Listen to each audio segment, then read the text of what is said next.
Menteri Pariwisata dan Ekonomi Kreatif, Memparkraf, Sandiaga Salahuddin Uno melakukan kunjungan kerja ke Papua.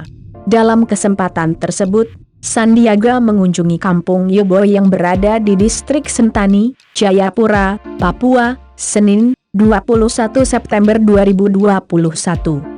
Kampung Yoboy diketahui terpilih sebagai satu dari 50 kampung dan desa wisata terbaik di ajang Nugerah Desa Wisata Indonesia (ADWI) 2021.